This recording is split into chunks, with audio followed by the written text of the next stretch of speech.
I recently heard a hospital doctor, officially known as a registrar in a busy accident and emergency department, commenting on what she found most notable in her work in that busy place. And she said that what was most notable to her was what she saw as the love expressed by family members and friends for those patients, casualties, sometimes in serious trauma, who were brought in an emergency ambulance.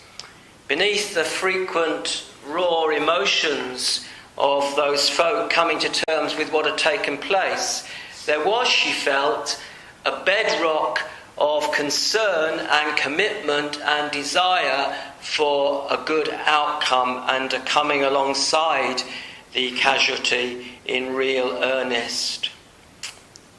You see, she saw that love mattered. She saw that that too was important. She saw human love in evidence in that accident and emergency department.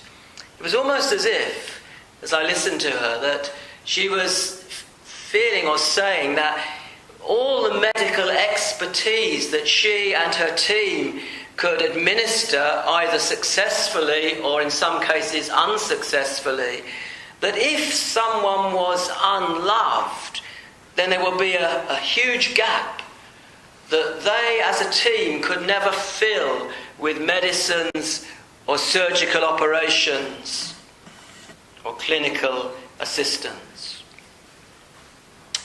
Don't know what you feel about that. Recently I read a very personal account of a 53-year-old gentleman married to a 50-year-old lady, and they had two children, aged 21 and 18 at that stage, when unexpectedly, after a visit to the doctor, she was diagnosed with acute myeloid leukemia. So it's a cancer with a very bleak outlook. And the gentleman, writing quite poignantly and movingly, described some of the family reaction, and he noted in his comments, and these are his words, love mattered more than their careers, which they had up to that point, successful careers, more than the lovely holidays that they had enjoyed, more than the salaries which their work commanded, more than the house in which they lived and the cars that they drove and owned. Love mattered more, to love and to be loved. And he writes at the end, some 12 months after the original diagnosis, where the two of them affirmed their love for each other. And after her death, he wrote this: "While my wife was alive, we loved each other perfectly." It mattered to them much. Love matters, both to love and to be loved. Now, for those listening, whether here this morning in the building or later on the internet, it may be for you that you yourself may not have loved anyone. I'm not talking about physical love here. I'm talking about that genuine, unreserved commitment to somebody else's welfare. Or it may be that you have and do love like that. And there may be an appropriate intimacy, as in the bond of marriage. But it may be the case that someone who's listening has not been loved. And maybe you hear these words and you think, well, I don't know what it is to be on the receiving end of such a generous commitment to my welfare, to benefit and help me. Or it may be true that you have and perhaps still are experiencing something of that love, of being the object, the focus of someone else's love. I think we'd all agree this morning that love does matter It's important. And in the Bible, here in the Old Testament book of Ruth, we have an account which is certainly about love. It includes that, as we will see. But of course, overall, we see that there we see God working out his purposes, not only in the decisions and actions of vast nations and empires, as we find in the whole of the Bible, but also in the Bible we find God working out his purposes in the ordinary day-to-day activities of ordinary people in small towns like Bethlehem in Israel, where Ruth and Naomi had come to, having returned from Moab. And so you see, in this book of Ruth, there is also a love story, if I can put it like that. There's a Hebrew word that's used, and it appears, I think it's just the 3 times. I'm not a Hebrew scholar. I don't know Hebrew, so I'm relying on other people here and their knowledge. But it's a word that sounds something like this, chist. And it's written transliterally Hesed, so you might read it and think Hesed, but it's chist. And you find it in chapter 1 and verse 8, where Naomi speaks of Ruth's kindness, or I think as in the translation that was read to us earlier, loyalty, what the translator had used. It's used by Naomi of Boaz in the reading that we had about the Lord who has not forsaken his kindness there, and also it's used by Boaz of Ruth in chapter 3 and verse 10, where we read in the reading it was loyalty, but in my rendering and others it speaks of showing more kindness. That's the chist word there, and it's a word in the Hebrew Bible that is rich in its meaning, and it can't really, I'm told by scholars, the meaning of it can't really be captured by just one single English word. But translators use the word kindness. You might find loving kindness. You might find mercy. You might find loyalty.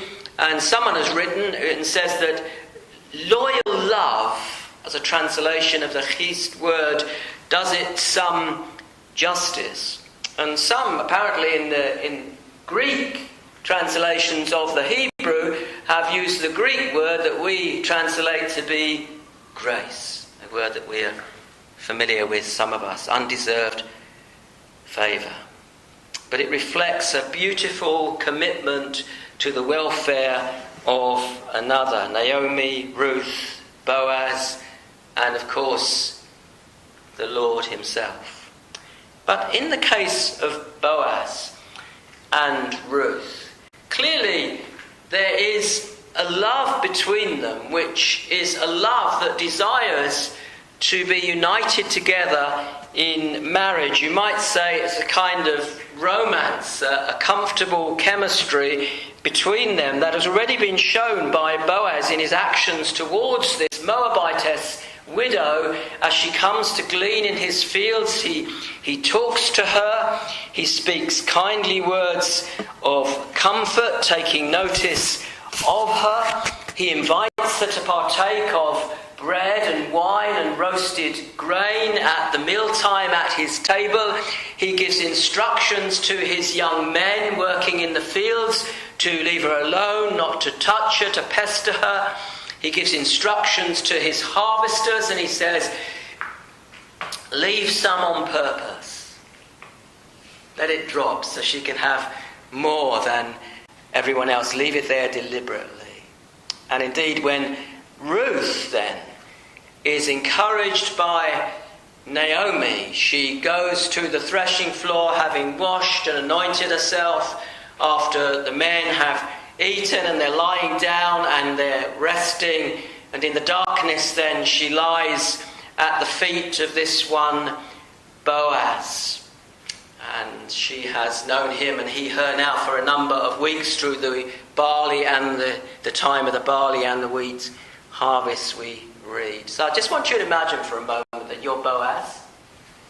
Or if ladies you want to imagine you're Ruth, that's fine.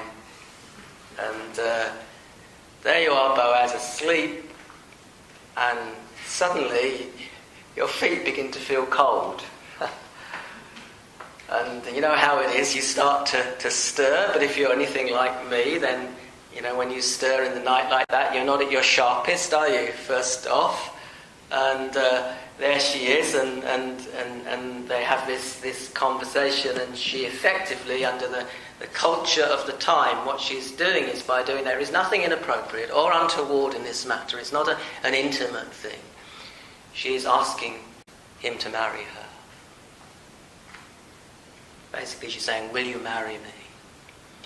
And Boaz then, so startled awake like this, you would not, if you were Boaz, suddenly recall in the complicated matter of redeeming, of buying back a family member's land for them, you would not suddenly remember being woken and startled that you weren't actually the first in line. I don't think so, unless it had been playing on your mind for many weeks. And that's why I think, you see, that between them there was this chemistry, this love that was a love that was shared by Ruth, that was a romance and a desire for marriage and a lifelong union. But you see, the love that Boaz was showing for Ruth includes what is rightly described as a redeeming love. So we need to have a little bit of understanding of what that meant, because Naomi and Ruth referred to this, that you're a kinsman redeemer.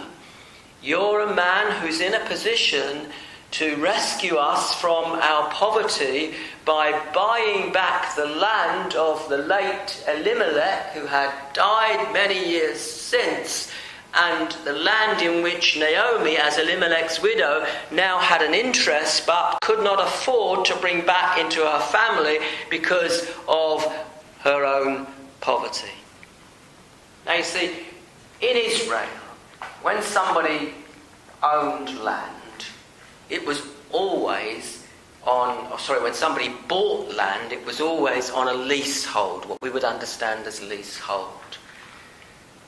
So someone could buy your land, if you were an Israelite, and at a certain time in the future, a maximum of 49 years, you would get the land back. The lease would run out. Or in the meantime, as you had sold because you were in need, there was the right and the privilege of a relative to come along. If you couldn't afford to buy your land back because things hadn't improved for you, your friend or relative could come along and say, you know what, Naomi, I'm going to buy that land and it'll be yours again.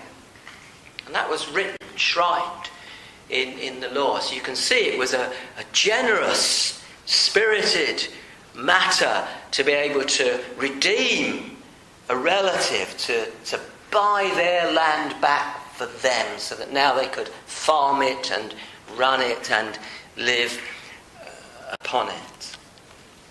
It was hugely important for the people. It was part of the life of the people that the land would not go out of the family line permanently. And so it was enshrined in law, this right to redeem. But it would be a generous and costly act in many occasions. But there was also another law in the land. And this was a law that said, in the family setting, it's called the Levirate law, from the Latin word that means husband's brother. So if you imagine two brothers, one has married a wife, and his wife dies, and they have no one to inherit what they own and to continue the family line, the Levirate law allowed for, in fact instructed for, the remaining brother, who of course would be unmarried, to actually marry his dead brother's wife, and the first son born to them in their union would be the one to carry on his brother's family line. So a very unselfish kind of marriage in that sense. And the firstborn son of their union would inherit the estate. But these things would involve cost and commitment. You can understand that. Money had to be put into the matter to redeem, to buy back your family members' land. For Naomi, she was in poverty.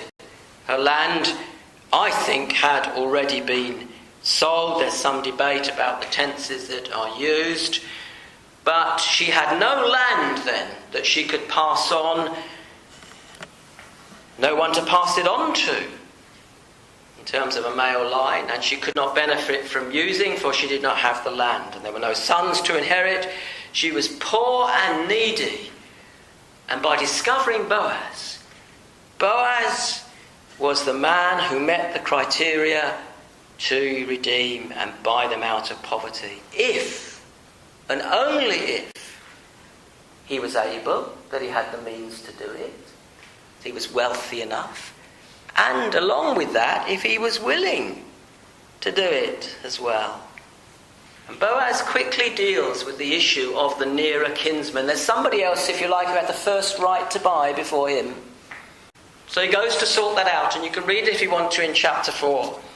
But they come to arrangement. He asks the nearer kinsman if he wants to buy back Elimelech, Naomi's late husband's land, for Naomi and Ruth to live upon and use for their benefit. Does he want to do that?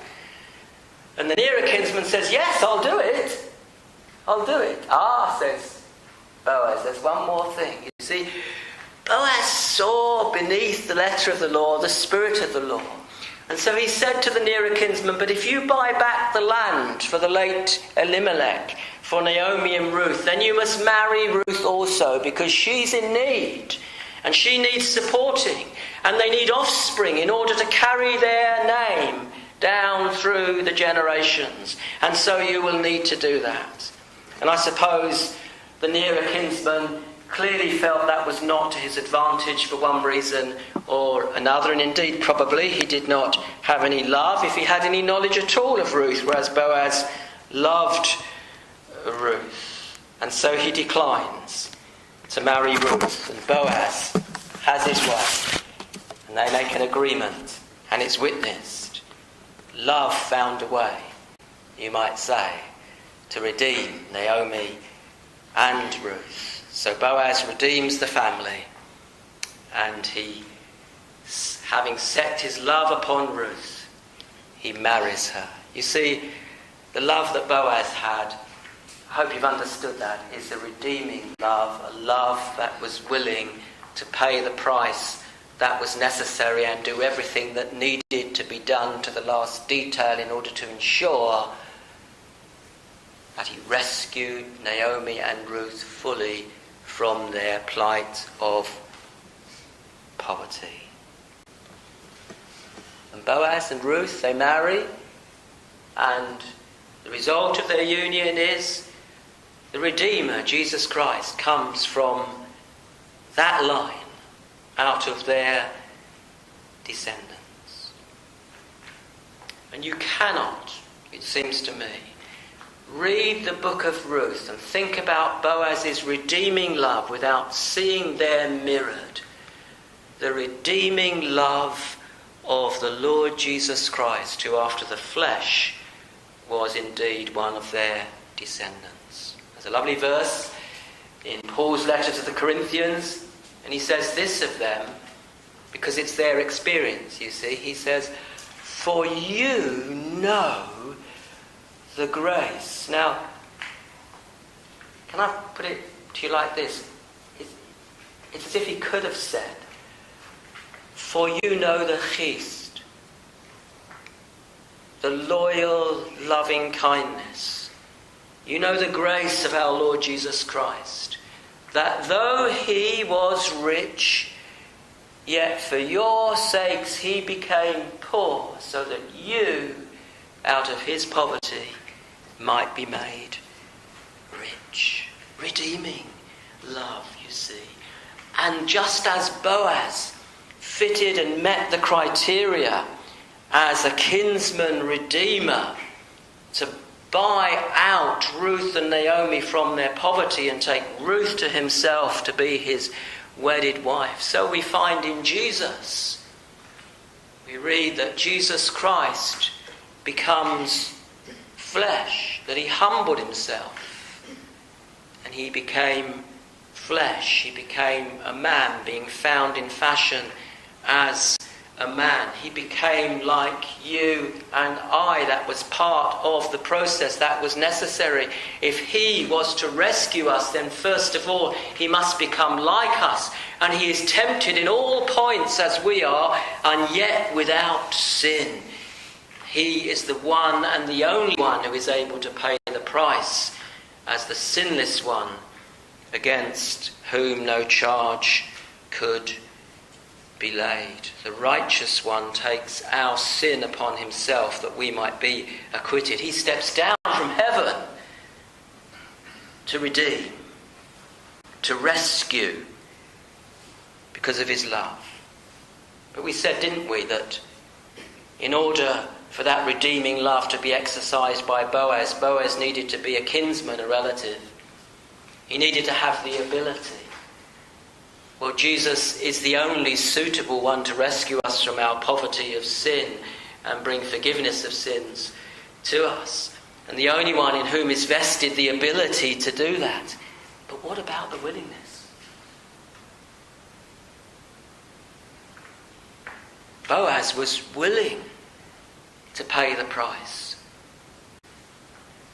And the price for Jesus was not simply, if I can put it like that, or not only an agonizing physical death of crucifixion, but it was actually an experiencing and being subjected to the wrath of a holy God against our rebellion and rejection and waywardness. Maybe we should think of him there as the angry judge, the wrathful judge, and Jesus, his son, bears the full brunt of it there on the cross. But what if Jesus had looked from heaven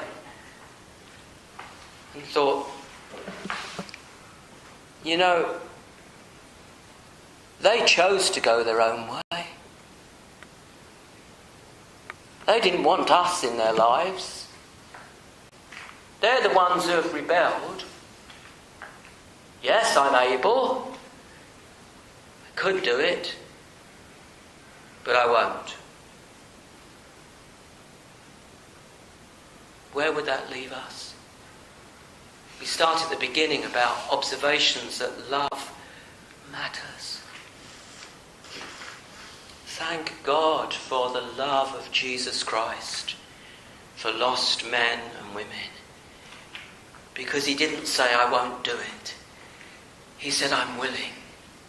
I will go. I will come. I will be made flesh. And I will subject myself to humiliation and the death on a cross. And of all the loves in the whole wide world that you may have experienced or not experienced or given, it is the love of God in Jesus Christ that matters most of all. And it is that love which never fails. All of us surely know that love breaks down in human relationships tragically. And all sorts of things happen as a result of that. But here's a love that never breaks down. Here's a love that never fails. A redeeming love for lost men and women. As the hymn writer puts it, here is love vast as the ocean, loving kindness as the flood. Oh, that we would let that wash over us in its cleansing, healing and restoring and sustaining power. You could say that Ruth was a helpless supplicant, unable to rescue herself. And she came under the banner of Boaz's redeeming love. And that's true of what a Christian is. Helpless and unable to rescue ourselves from the plight of our own sinfulness and willfulness, and become under the banner of the love of God in Jesus Christ. then we are of all people most blessed. For in the place of our spiritual poverty, we now have treasures in heaven and spiritual riches. Some of you may be familiar with John's letters in the New Testament, towards the end of your New Testaments. And in the 4th chapter of his first letter, John gives a definition of this redeeming love. This is what he writes: "In this is love, not that we have loved God." So understand now, he's giving this definition, and first of all he's giving it by way of a negative. He's saying it's not like this. This is love, not that we loved God. Now, who was he writing to? He was writing to a mix of peoples, but they were among those, or people who had been among those, who had been killed because of their love for Christ. So earnest and fervent it was. And they'd been executed by the Roman powers. And John says, even that self-sacrificing love that some of your own brothers and sisters have had for me in laying down their lives, that's not good enough to describe my love. In this is love, not that we loved God, but that he loved us. And he says elsewhere, first loved us and sent his Son to be the propitiation for our sins. So immediately he points you to the cross. He says, you see that? That's Jesus taking the wrath, the punishment for our transgressions.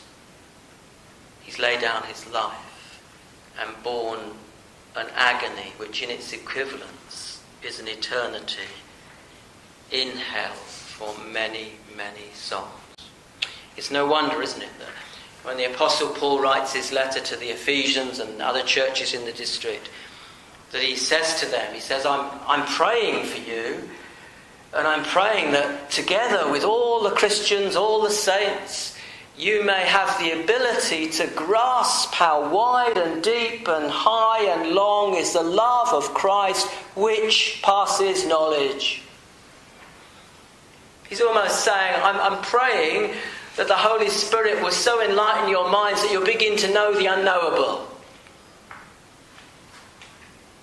That love that took him to the cross.